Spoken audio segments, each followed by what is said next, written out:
is Maria W. Horn. I'm a Swedish composer and I work mainly with electronic music, but also with the instrumentalists and vocal adaptations. And my name is Mats Erlandsson and I'm a composer. I'm also primarily working with electronic music of various kinds, like generative music and fixed media music and that sort of thing. This piece we worked on at the INAgrm studios last summer, but we also, like, the history of the piece goes back further than that, to some years ago when we traveled to Vardø, and that's a really small island in the northeast of Norway, really close to the Russian border. And we went there like in the middle of winter. As a way of exploring the island, we did a lot of field recording, and we ended up using a lot of those field recordings in this piece as a kind of framework to create sonic rooms that we could then continue building the electronic parts of the piece. It was related to the outdoor environment, a lot of it on this island. So we went there in October.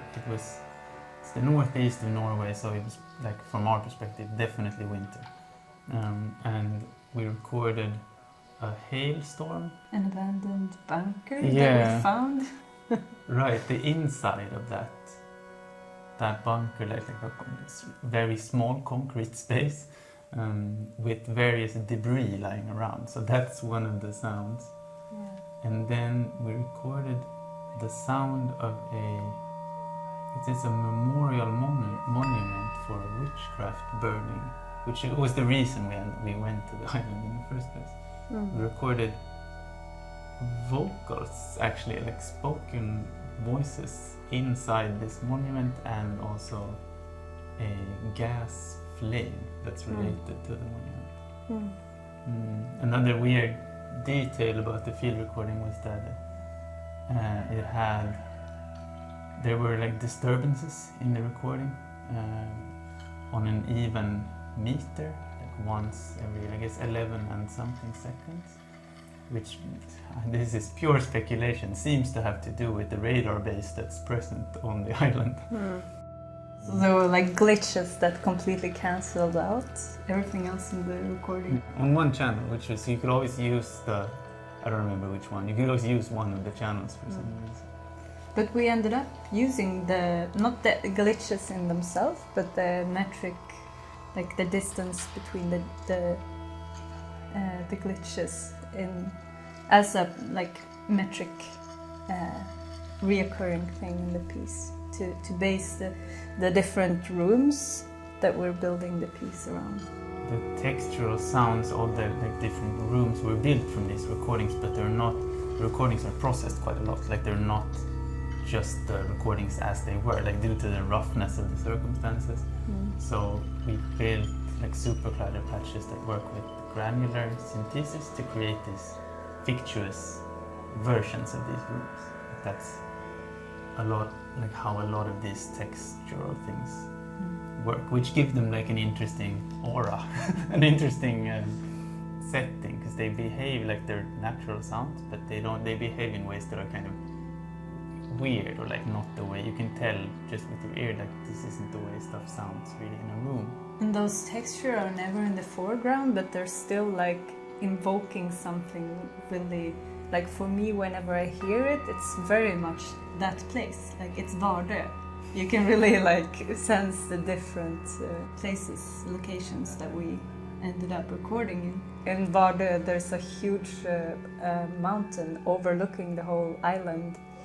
It's called Domen, and like according to Norwegian folklore, it's like it contains hidden somewhere in the mountain the gateway to hell. And this is also related to like the big witch monument that is present on the island, because like all of those stories that you could read in the monument itself has like, it's so much connected to this place. We had early on managed to agree on like formal decisions that we both felt were right, for the piece. Like, so it's the piece, I guess you could say, has, I mean, there's 3 main parts, and then those parts have subdivisions, sometimes according to this radar glitch sound, and sometimes just according to what seemed like a good idea musically or harmonically. Basically, the way it works is that there's an A part that's supposed to be performed very softly and subtly, where these field recording textural things intersperse with harmonic material that you recorded on the synths. And then there's an interlude that breaks away from that and changes the narrative of the piece as a way to sort of clear the slate, I guess, for part 2, which has a similar approach but a different characteristic. It's a way like more abrasive and loud portrayal of that like harmonic material and those textures.